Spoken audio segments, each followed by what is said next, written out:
Happy Black Friday, Cubs fans. On this episode of the CHGO Cubs Podcast, Brendan and I will talk the Dodgers making more big-time moves, rumors of the Cubs' cheapness or willingness to trade Cody Bellinger, pervasive at the GM meetings, and other rumors going around surrounding the Chicago Cubs, all coming up on today's Black Friday edition of the CHGO Cubs Podcast.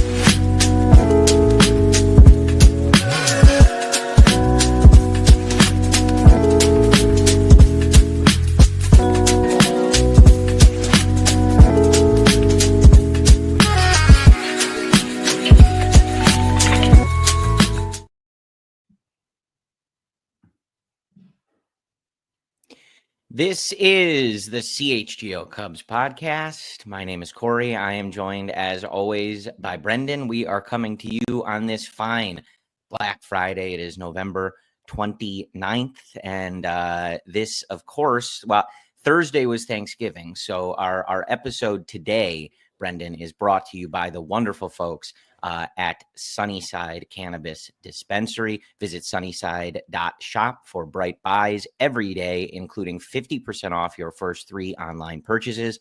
Enter promo code HICHGO, that's HICHGO, at checkout to qualify. Exclusions apply. Sunnyside Cannabis Dispensary, bright buys every day, only for 21 or older or Illinois medical card holders. Also have a big sale going on at the CHGO merch locker, allchgo.com. Check that out. You can see the little lower third we here have on YouTube. Brendan, since we last spoke, not much going on in the world, just more rumors that the Cubs are desperate, seemingly, depending on who you believe now, to unload Cody Bellinger. What the purpose behind that might be, I guess, remains to be seen if they do it or don't do it. Blake Snell is a Dodger, big signing bonus, more deferred money, and things of the sort. And that's kind of where we find ourselves. The Cubs have made some non-tender decisions, as you and I talked about last week, just before they made those decisions. So I do want to talk about some of those. I think namely like the Mike Tauchman decision, a very interesting decision. I know Cody, Luke, and Ryan, discussed that earlier in the week, but just to get Brendan and I's thoughts. And then I think later in the show, Brendan, want to get your thoughts. Daniel Mascas, a guy that you've talked about a lot, responsible, I believe, for pitch design. Am I correct on that? Correct, yes. In the Cubs organization, they brought him over from the Yankees. He is poached, so to speak. So a little bit of brain drain perhaps coming for the Cubs, or an opportunity for someone in the organization to step up, plant their flag. Yes. But Brendan, I think let's start, I suppose, with the continued Cody Bellinger conversation. We had a little bit of a beat writer battle. And there was like a Bob Nightingale quote about it. I think there was a Jim Bowden quote about it. And both of them are wrong all the time. So really, which of these two horses do you want to put your chips on? And you're going to lose either way. The Bob Nightingale quote from his post is so bizarre the way it's phrased. You don't know if it's overly dramatic, but to read what was in his post, he said, quote, "The worst kept secret at the GM meetings was the Cubs offering Bellinger to anyone and everyone. So far, no team has expressed strong interest. One GM said, 'Come on, who's going to touch that contract? The risk is just too great for the production,' end quote." That sounds awful, by the way. Awful. So we'll see which one's true. I still believe the Cubs are likely to hang on to Bellinger, given just how much money they're underneath that first tier of the luxury tax. But when you see posts like that, it does shift your thinking a little bit that, maybe they actually may do this.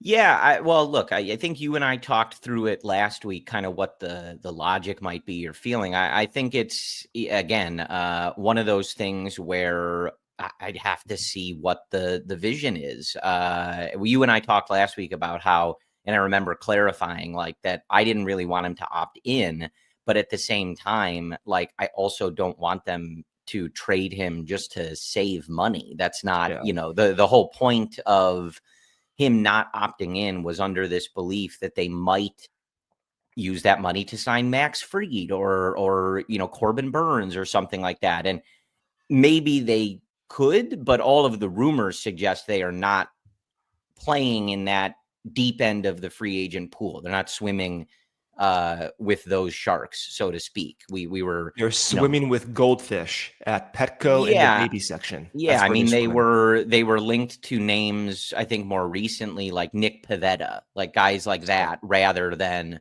I think Sean Manaea, like not Max Fried. I think Sean Manaea may even outprice them at this point. Well, for real. And look, whether that is indeed where they're shopping or what the onus for getting rid of Cody Bellinger would be remains to be seen. So personally, you all know from listening the last few weeks, like I'm not happy with like the vibe that is being put out by this organization. I don't think most people are, but I do also need to wait to see what they actually do. I'm not going to get mad about trading Cody Bellinger to save money before they've done either of those things. First, they'd have to move Bellinger, and second, they'd have to prove that it was just to save them more money, not, to spend somewhere else. If they're $40 million below the first tier of the luxury tax when we break camp and spring training, different discussion, right? There will be a way to discuss that. But for now, these are just rumors, and there would be there are logical reasons for them to want to potentially move Bellinger. I think you can acknowledge that he's a good player, maybe slightly overpaid for the production he put up last year, but good potential, good depth at several positions, given the defensive flexibility he can provide. And there's worse things than having a slightly overpaid, solid MLB player. Yeah. But could they use that money elsewhere? Do they think they may have somewhat of a log jam in the outfield with Ian Happ, depending on if you want to put, say, a Suzuki at the DH position, PCA in center field? Are you bringing Owen Casey up to play somewhere? What are you doing with Matt Shaw? I know Shaw's not an outfielder, but just how are you maneuvering all of those pieces? Would it maybe be easier without Cody Bellinger there? Perhaps. So for me, like, I know reading those quotes is easy for everybody to be like, all right, grab the pitchforks. We're going to, we're going to Clark and Addison, and we're going to, start on the door. But I don't know. I'll wait until I'm sure that's what's happening. For me, there's like two clashing perspectives. I just watched that Netflix Red Sox comeback documentary. I don't know if you've heard about that, but you see like the personality just ooze out of that early Red Sox organization, of course, led by Theo Epstein. And you saw similar to what the vibe was around the 2015, 2016, 2017 era, also with Theo. It was exciting. It was entertaining. There were storylines. It was fun to see on a week-to-week basis what move they would make next. The Hayward signing, the Castro trade, the Lester 2015 signing in the winter meetings. It was fun. It was really fun to watch for, I imagine, a fan not like you and me, who maybe are on the periphery, but they get to see some of the excitement in Chicago when those moves are made. That's one perspective. We don't have that right now. It is so boring watching this organization where the big news for the second straight week is they're going to trade Cody Bellinger to save money. And it takes away just from like the lore of baseball and sometimes the fun of an offseason. And this is our second straight offseason where it's just going slow and slow and slow and slow. And it doesn't appear as if they're going to be aggressive is not the right word, but just active in the market. And it sucks as a fan. I believe from an entertainment perspective, which this is, by the way, sometimes we forget that baseball is just a form of entertainment. From an entertainment perspective, it's just been boring. The Chicago Cubs are a boring, middling team right now. That's the first perspective. The second perspective is everything you just laid out. Even if they end up trading Bellinger, there's a path forward to perhaps being competitive. We will just have to see what they do in response to that trade. So as a result, are we going to come up on here and bash the front office and bash everything going on? We're not going to be happy about it. We might probably bash them a little bit, right, given where they are in year 5, but we still have to see what's going to happen, and then we'll proceed with that. But that being said, I'm not happy. I haven't been happy. It's year 5. The fact that we're talking about this in year 5 of their tenure is just an inefficient process, a too slow of a process. And ultimately, from an entertainment point of view, this sucks. Like we as fans deserve to have a little bit more excitement in talking about this yet again. Well, and I think it does matter too. You and I are at the age where we were raised on message boards like prosportsdaily.com. If you're watching us on YouTube or in the podcast feeds and you were on Pro Sports Daily in 2005, let us know, because like you might know Brendan's username. I was not really a poster but more a reader. I was one of those legends, they give you like a legend title card because I posted so much. Sure. Yeah, I grew up on that. I'm sure you did. Yeah. But we were raised like in the trenches of like Carlos Beltran rumors and like the Carlos Lee, Alfonso Soriano off seasons and stuff. And you guys like Jake Peavy. You have no idea how much of my parents' like early cellular data I wasted. I'm sure those bills were insane. How much I was refreshing an old school internet page. I remember my mom had like that brick Nokia phone that I would refresh over and over and over again. They're going to get Brian Roberts. I got him. I have to refresh it. I have to know. Yeah. So I feel like that's, we were raised on these exciting, Jim Hendry, who knows what's going to happen off seasons. So then you go to Theo and now to whatever Jed is doing. It's not quite gonna excite us. We kind of had that bar, but I do think, and I see this online, I think that there's like 2 distinct camps right now in Cubs fandom, and you're not wrong to belong to either. As Luke always says, you can Cub how you want to Cub, like approach this however you want, fan however you want to fan. There is no right or wrong answer, but I think there's one camp that you and I are in. I think Cody is certainly in, if I'm listening to his, recent rants correctly. And Luke, I think, is in this as well. Like, that camp is that the Cubs should be operating to be one of the best. Maybe they don't have to operate to be the absolute best and have the highest payroll and just be setting the absolute standard, but they should be up there. They should be one of those teams in that conversation. And there's the other camp that is kind of like, they're in a good place. They're a healthy organization. If they don't spend a ton of money or go after the biggest and brightest stars year after year, that's okay, because I want to see some of these young guys. And I think that those guys can contribute and we can win that way.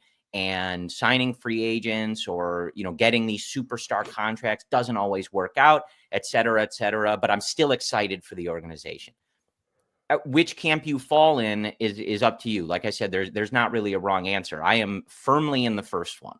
I think that the value of this organization, what they charge people for tickets, and just the way that Tom has spoken about the organization. I think that I've used this line before. I feel like they charge a big time premium for their product and they deliver a middle of the road one.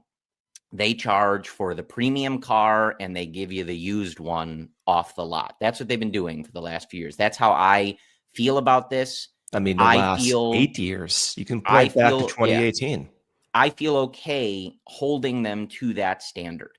Doesn't mean I'm right, but that is how I feel about it. If you don't, then that's okay too. But those are the distinct kind of camps. So I think every kind of move, and the Cody Bellinger one included, kind of gets looked through that lens. We're going to be predisposed to think like, are they about to be cheap? Like, why wouldn't they just pay Cody Bellinger? It's a good player to have. Like, why do they need that money to do anything else? They're $50 million under the luxury tax. Other people might say, well, if they use the money elsewhere, great. If it gives, Owen Casey an opportunity or something like that, that can be exciting too. I'm not in that camp, but either way, it can work out. They can succeed either way. I just don't see why they should have to do it in that way in their position. But we're not going to agree on that, I think, with the other camp. All right, so let's hit our first ad break here. We'll come back around, continue, of course, another thrilling edition of the Cubs offseason episodes. All right, first ad break here from Game Time. Game Time has a new feature called Game Time Picks that makes getting tickets to see your favorite teams play live even easier. Game Time Picks filters out the fluff to show you incredible deals on great seats so you don't have to waste time searching through thousands of tickets. I use Game Time during the holiday season for hockey games, basketball games. Friends are back in town from all over the country. We always use Game Time. Every single, whether it be Thanksgiving break or Christmas break, we use Game Time. You can use the app to see your seats before you buy your tickets. They have deals all the time, and they have their lowest price guarantee, even event cancellation protection, job loss protection, and so on. So take the guesswork out of buying tickets with Game Time Picks. Download the Game Time app today. Create an account. Use code CHGO for $20 off your first purchase. Terms do apply. Again, create an account. Redeem code CHGO for $20 off. Download Game Time today. What time is it? Game time.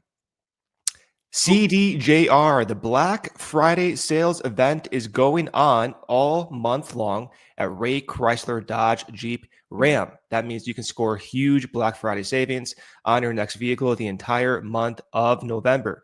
But don't let the deals pass you up. Stop in today to browse their huge inventory of new vehicles. And right now, shop savings like 0% financing available on all new 2024 Jeep models, or shop over 125 vehicles priced under $20,000. Let the amazing team at Ray's CDJR help you during each step of your car shopping journey with Ray's Price Promise. The numbers you're hearing now are the same prices you can expect to shop in-store and online. That's because Ray's Price Promise means no price changing, no add-ons, and no hidden fees, since they prioritize affordability for their customers. Hurry into Ray's CDJR today and shop one of Chicago area's largest inventories, then drive home with more money in your pocket than you'd expect. So if you're in the market for a new vehicle, then you have to check out the team at Ray Chrysler Dodge Jeep and Ram, because they're the only team we recommend. Visit them today on Route 12 in Fox Lake. And for more information, visit Ray CDJR in Fox Lake or raycdjr.com, serving the community since 1963. All right, Brendan. Going back to, just to wrap on that, and then I want to talk about some other stuff. But I think when you brought up like even the 15 off season with John Lester, or the off season with Jason Hayward, Ben Zobrist, making the Starlin Castro trade to fit a guy like Ben Zobrist and like being that aggressive, it just felt at a time that they were willing to do what they needed to do to win a championship. They looked at their roster. Yeah. And we're like, these are the moves that need to be made. Now, the game is changing, and perhaps that's maybe our next discussion point, kind of along the lines with like the Dodgers continuing to just sign top tier free agents. At the time when they were making those moves to get John Lester or to get Ben Zobrist, it didn't require them to necessarily be $100+ million ahead of even like the fifth highest payroll, which is where the league is kind of going right now. Some of these teams are going into another stratosphere. At the time, it didn't require the Cubs to do that. But as a group, they were willing to play at the top. I don't recall if at any of those years, I don't think they were ever actually number one, were they, in payroll? No, they were top I don't think three. so. Yeah. But they were willing to keep going. They were a 97-win team in 2015, and they said, not good enough. Here's where the holes are. We're going to keep spending and going and getting some of the biggest fish on this free agent market in someone like Jason Hayward, because we are not done. We have not won a championship. These are the skills and positions we've identified. We are going to keep pushing. And it just doesn't feel like that's where they are right now. And I think that's, again, kind of where the again, we'll see what they do in this offseason. At this point, it's just rumors, innuendo. We'll see if this stuff is right. But they should always feel like that. Remember, 2016 going into that year, despite coming off a 2015 in which they won that wild card game and were a 97-win team, even making those moves, the Ben Zobrist move, the Jason Hayward move, they entered the year as a 92-win team. So their aggression was not to get them from 94 to 98. It was to get them from the high 80s into the low 90s. And because of their rapid development from Chris Bryant and Russell and the explosiveness of Javi Baez in the playoffs, they were able to propel and outperform their projections. The way this 2025 Cubs team outperforms their projections is not from 92 to 103. It's right now from 84 to 92. And that's the problem that I feel uncomfortable talking about. So the philosophical difference between Theo and Jed was Theo was willing to accept more risk up front. That's just undeniable. All his moves were reflected in that. With Jed, there's some long-term attenuation of risk in all of his moves. And specifically, the challenge that I see the Cubs entering is if they aren't right in their 2027, 2028 projections, then this current window is going to be missed. And where I'm uncomfortable is that I believe the front office and Jed's moves are accounting for a baseball environment that's not going to change dramatically. And as we've seen over the past few years, it has. Yeah. Pitching continues to evolve. They continue to be outpaced by Milwaukee. The Dodgers are just becoming a super team, and the sport is changing. So I would like the Cubs and the front office to prioritize more of the short-term urgency, get more wins up front, and then account for how the sport changes in your moves. That doesn't mean no prospects. It doesn't mean sign massive deals for 50 million AAV. It means slightly tweaking the philosophy a little bit and accounting for the realistic, more likely chance that by 2027, the way you interpret baseball is going to change. And I feel as if that's not being properly weighted.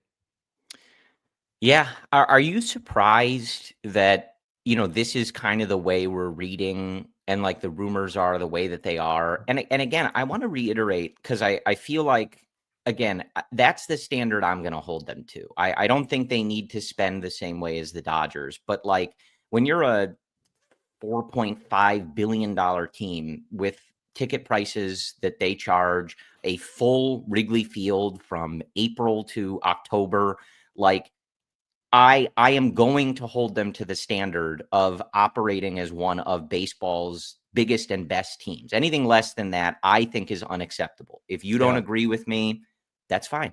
We don't have to agree on that. If you're fine with Tom and Crane Kenny shoveling in some of the money and not putting it back out, be my guest. I don't know why you would be okay with that, but be my guest. But that also at the same time doesn't, again, they're in a healthy place. It's a healthy organization. There are moves, and you and I talked about this last week, kind of laying out a potentially like less exciting, but does this make the team better kind of offseason, and how you kind of fill in some of those cracks and just make the team better without going crazy, and hope that you can figure out how to beat the Milwaukee Brewers for the first time in, 5 or 6 years.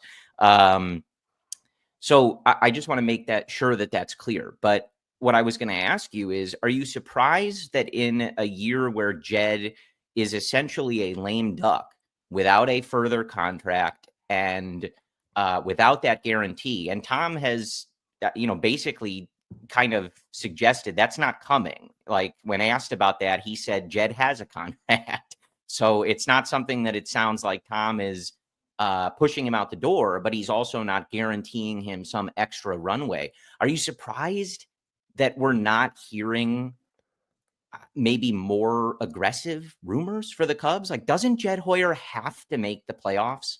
And even if they can make this team better and the path is there without, making yourself a 90 something win team on paper, are you at all surprised that there's not seemingly more of an urgency to like make sure that you get there? Yeah, on the surface, it is surprising. Of course, entering the fifth year in which you have not made the playoffs is going to be surprising. Then again, I don't know what the expectations are between Jed and Tom. Clearly, over the past few years, there's been budget restrictions due to TV problems and COVID. So I don't know what the expectations are.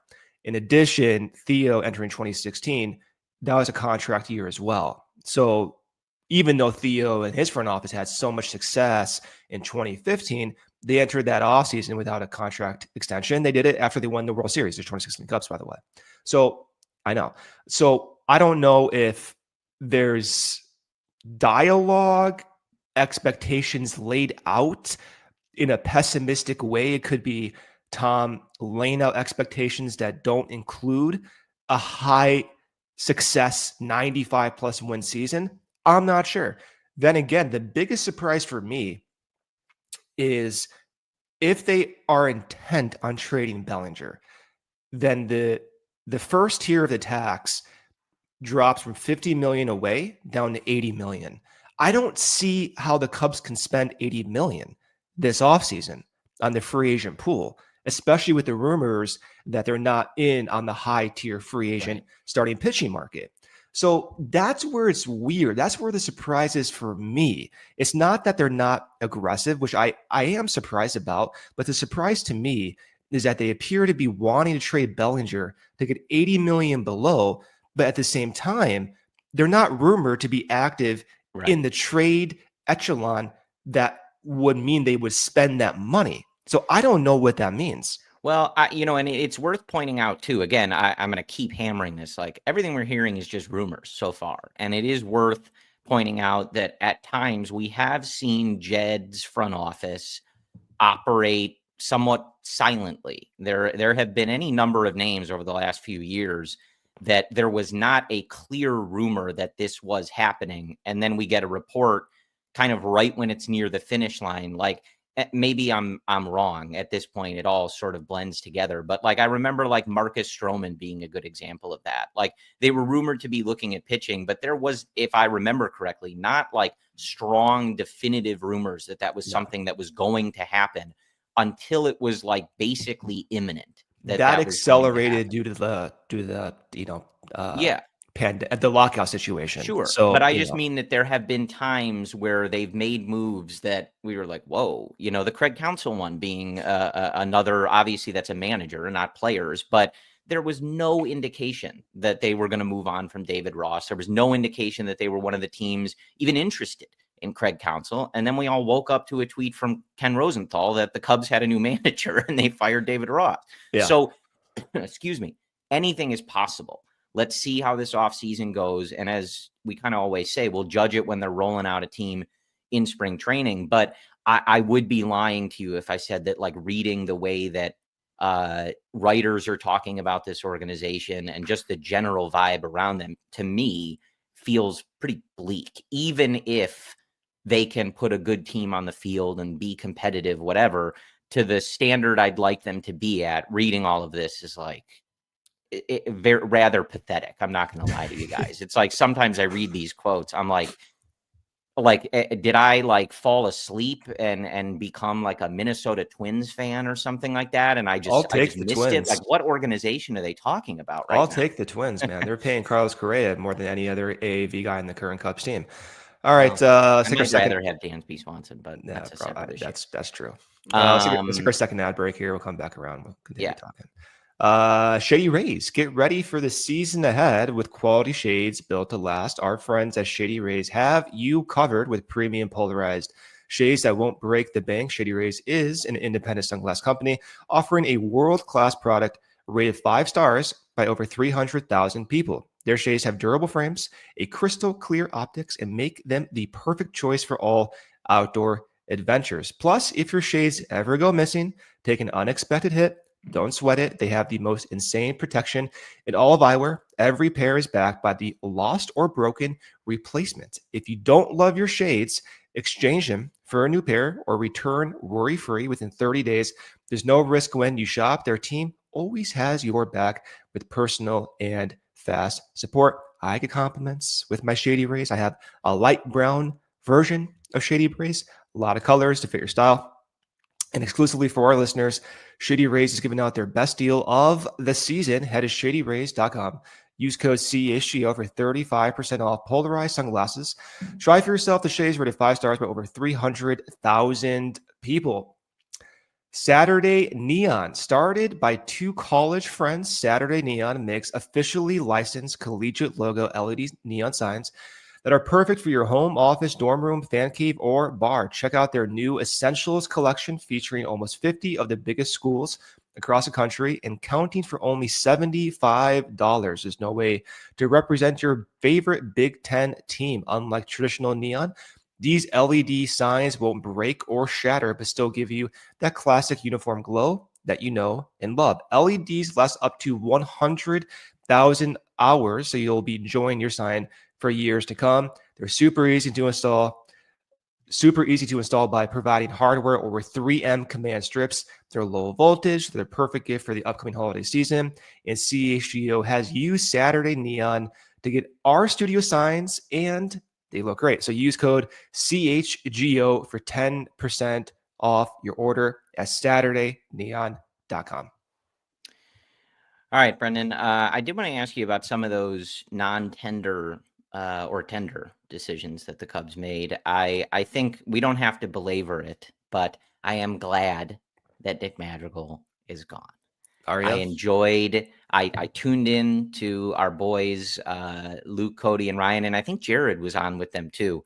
I just wanted to hear Ryan say it. Was he upset? I didn't see it. He's very impartial, as he always, the professional that he is. But I needed to hear our guy Ryan Herrera just say it. I've been waiting for it for years, and it felt good. But like, can we learn a lesson though? Let's learn a lesson. Please, Dr. When we Miller discuss third baseman in the future, can we please just put this in the back of our mind that we can't weigh outs above average in a 4-month sample in which the player was playing in on the grass? Sure. And actually create the argument that he's better than one of the best defensive third basemen we've seen in Matt Chapman? Please, sure. I'm begging. Let's put this in the back of our mind, and let's use our eyes a little bit more, but more specifically, let's appreciate what these stats are telling us and the variance around these stats. That was one of the dumbest arguments I have ever seen, where the argument that Nick Madrigal made more sense than Matt Chapman because of his outs above average was embarrassing, absolutely embarrassing.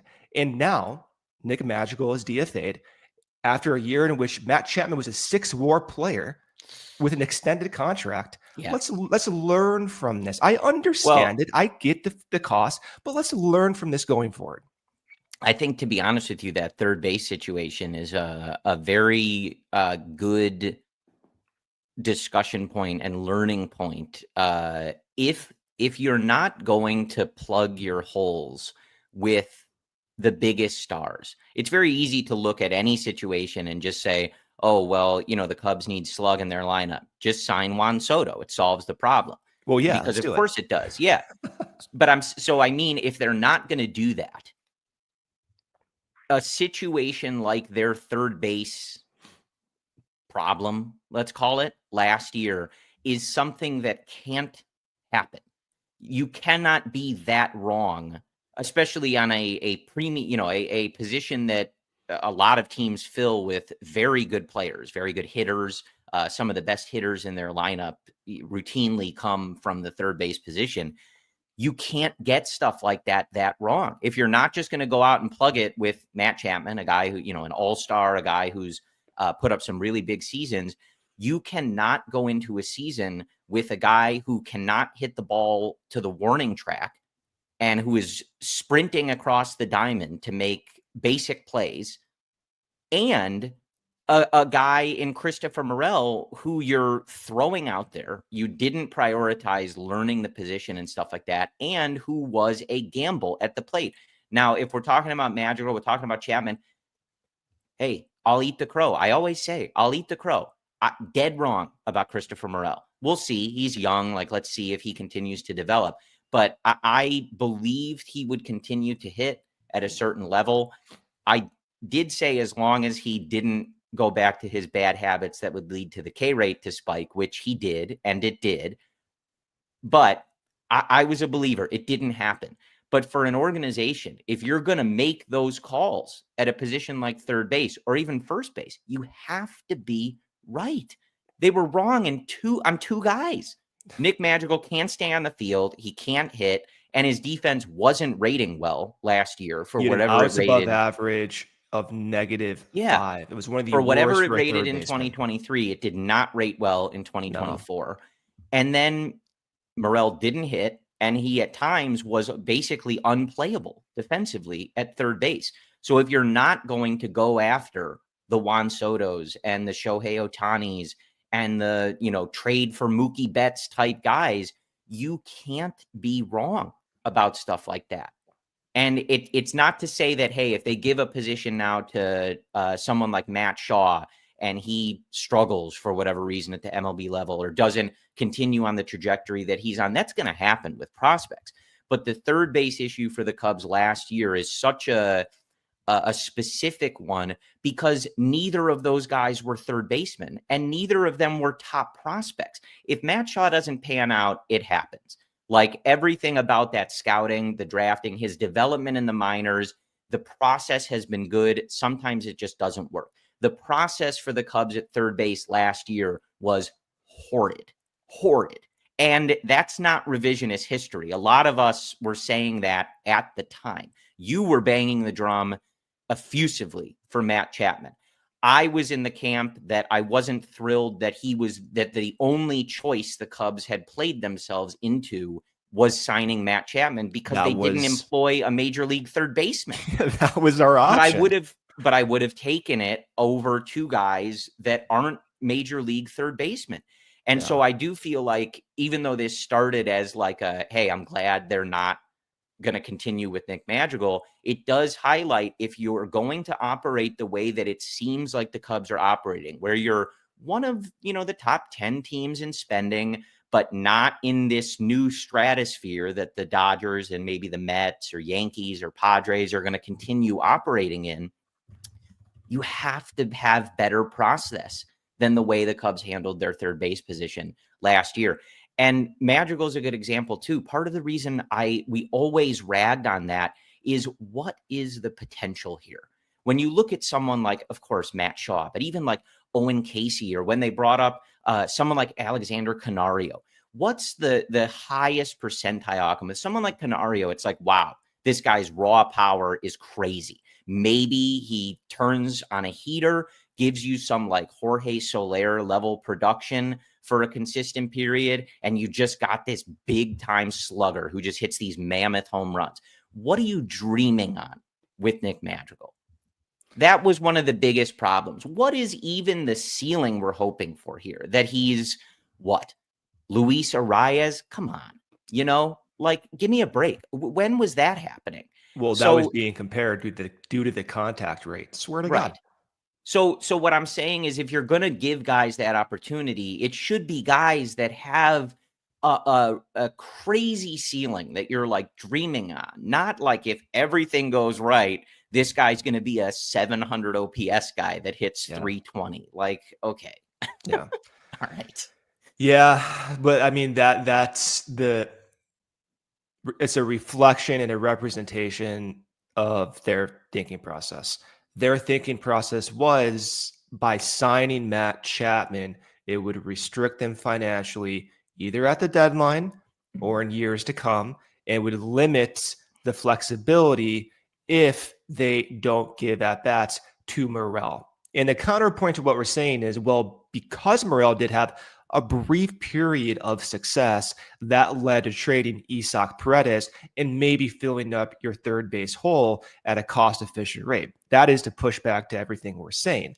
Then again, we're still talking about third base, even with Isaac, in some uncomfortable fashion due to some extreme trends and performances he's shown over the past 2 years. So it's still not filled. It's looking better, but again, we've talked about it's been too slow. And all of this is represented in where they are in their win projection standing right now. It's just been too slow. And with the DFAs and the prospects and the Canario ceiling that you mentioned, all these different ceilings, they seem intent on trying to maximize the most value out of every single player, maximize the ceiling of almost every single player. And the risk in that is that you don't get the most value out of your roster and you don't get the most value out of the free agent market and you miss a window. So when I'm looking at the free agent market now, and we're talking about the Cubs not wanting to be in the high tier starting pitching market, and we're talking about Sean Manaea or Nick Pivetta or Nathan Eovaldi. Those are solid pitchers, right? They're solid pitchers, but is it going to shrink down some of the nonsense that would make us comfortable? Is it going to maximize the current roster that we have? There's discussion that it's just not, and we're going to miss out on the valuable years of Ian Happ, of Nico Horner, of Dansby Swanson. In the fringe decisions that they make, going back to third base, that was a replacement level outcome. That means they finished at 83 wins. They had average value. You can make the argument with some variance that having a third baseman would have given them 86 wins.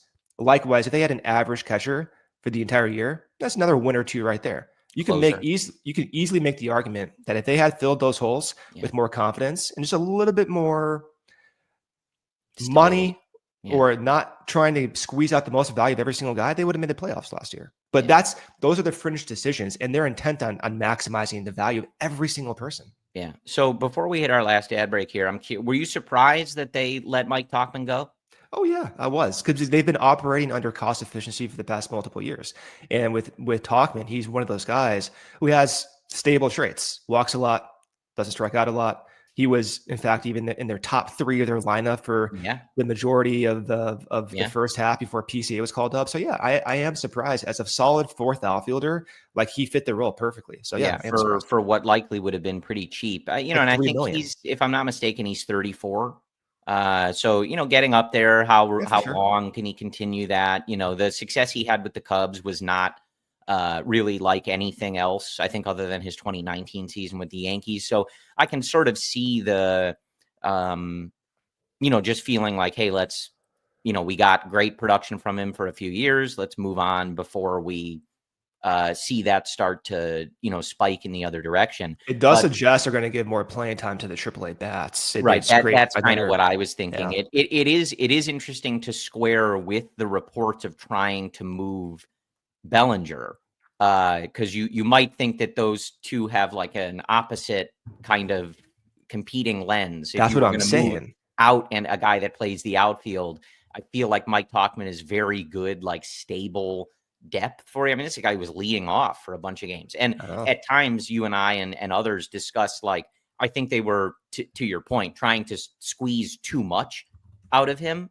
And, turn him in, like, let's just play him every day and have him lead. And it's like, well, okay, we don't need to go that far. You're kind of pushing this, but very good player, very good depth. And as you said, I think more than anything, what I came to appreciate from Mike Tauchman over these last few years was that man was going to give you a professional at bat.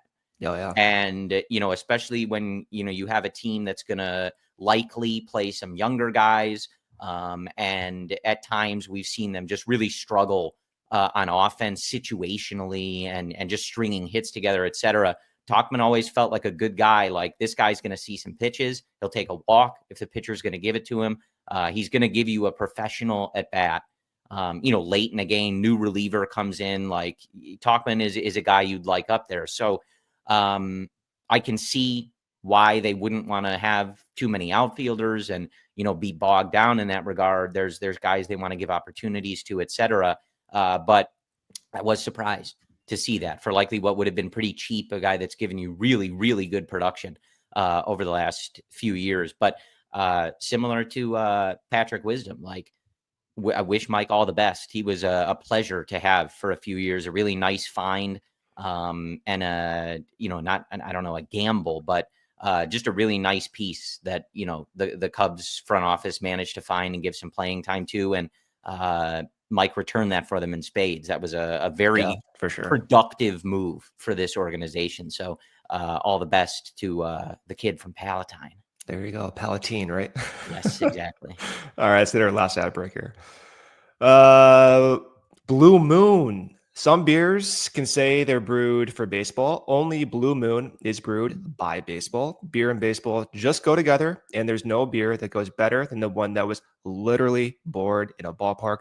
Blue Moon was created at Coors Field in Denver, Colorado. It's the natural choice for baseball season, all season long. Also, the natural choice in case you're missing baseball. Maybe you're missing Wrigley Field in July. Blue Moon can make you remember of those warm, sunny days at Wrigley, clear blue skies, Pat and Ron up in the booth. Maybe the Cubs are actually winning a game or two. Crack open a Blue Moon, maybe put you back in the spirit. Bring the ballpark to you with Blue Moon Belgian-style wheat ale. It's one of a kind every time. Get Blue Moon delivered by visiting get.bluemoonbeer.com/CHGO to see your delivery options. That's get.bluemoonbeer.com/CHGO. Blue Moon, made brighter. Celebrate responsibly. Blue Moon Brewing Company, Golden, Colorado. Circa Sportsbook, whether it's pro or college, the app to bet football is Circa Sports Illinois. Circa Sports, it's sports betting the way it should be. Circa Sports Illinois has high betting limits, low holds, and exceptional customer service. Bet on all your favorite teams in every game this season. Spreads, props, futures, or in-game. Circa Sports has it all. Fund and bet like a pro from anywhere, anytime in Illinois. Download your new bookie today at circasports.com. You must be 21 or older. Gambling problem, call 1-800-GAMBLER. All right, Brendan. Yeah, I mean, I think that about sums things up. I did want to ask you, how do you feel Daniel Moskos, between him, Craig Breslow, some guys have left the Cubs organization. You never really know who they're bringing in and who's got influence on what. But was that something that you're wildly upset about as the pitch doctor here, or can you get over it? There's so much pitching talent in baseball today, and I think that's manifested in just like the public data. You got a bunch of nerds who can make their own predictive models. They do it for college courses. You got players who are now in that age category where they were brought up with a lot of this data and a lot of these methods. So naturally, you're going to get just a higher a pool of guys like Moskos. That being said, he has the experience. He was very successful in molding pitch shapes for guys like Justin Steele, Mark Leiter. Like, he had a substantive impact on this organization. So of course it sucks to lose someone like him. The hope is when someone like him moves on, well, the next generation comes up, they learn from the process, they're under the tutelage of Tommy Hotovy, and they continue to have that success. Daniel Moskos' success is in part due to the Cubs process. That is good. And it's this clash of the Cubs are doing good things and bad things, but it is manifested that their pitching infrastructure has had success. Am I going to pull my hair out over it? I'm not. There's a lot of pitching coaches out there.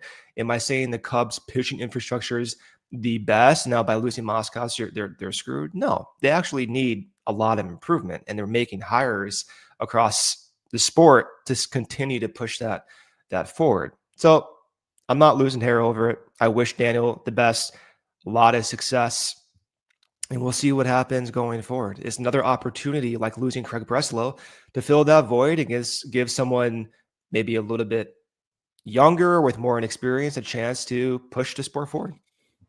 Sure. Yeah.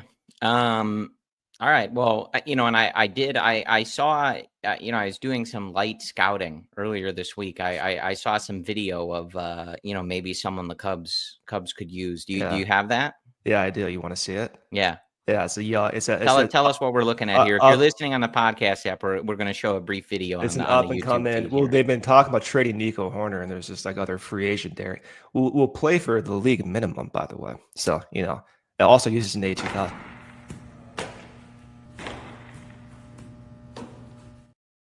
Mike was muted there. I don't know if you could hear me narrating over that. But do you see that momentum going to first base?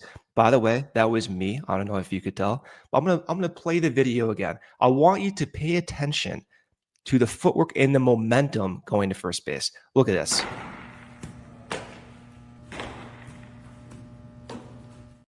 You see that? That's how it's done. When all you guys at CHGO talk to me about numbers and yada, yada, yada, remember, I'm the only baseball guy on this network, the entire network. And look at that. No one looks like that on a baseball diamond. I'm the only one. So spare me the whole nerd number stuff. None of you guys can do that. You can be both. I gotta, tell you, I do, obviously, I have a bit of a scouting background. There's a lot of movement. I haven't fielded a ground ball in 10 years. You're throwing your arm up there. I mean, I don't know. There's a lot. Your feet moving a lot. No, look at Javi Baez in like the You're Cubs Javi era. Baez now. Yeah, he does the same thing. Oh, excuse me, everybody. You're just moving your hips. You're just getting centered on the ball. I see. Yeah, the movement's fine. And the glove is facing forward. A lot of movement. No. It's a lot of intentional movement. It's a lot of intentional movement. That's how it's done. Yeah. Wow. I didn't have on my bingo card, excuse me, Brendan comparing himself to Ednal Javier Baez today. But scratch that one off. I don't know about that. People have thought I played for the Cubs in the past. I swear to God. You're thinking you're like an 80 grade fielder is what we're 75. I wouldn't say I'm 80. Well, I would so say at least 75. he's modest. At least he's modest. I would say Dansby's 80, of course. Nico's 80, of course. Javi, of course, 80. I'm like a notch below. 75 seems fair. Wow. I'm just saying. I can get signed and go turn double plays too. Again, they want to be cost effective. Like, I'll play for free. I won't even take the league minimum. I think at the very least, you're going to get some questions about why you're not out there performing for the, I believe, multi-time champion CHGO sports softball team here in the beautiful city of Chicago. Well, I'm allergic to snow. That's why. I'm like, I have to be on the West Coast. That's my explanation. I feel like maybe you could talk to our guy Carm. You look into like a 6-month apartment situation. You play the season. You head back out to the West Coast, something like that. Although they keep winning the championship, they don't need you.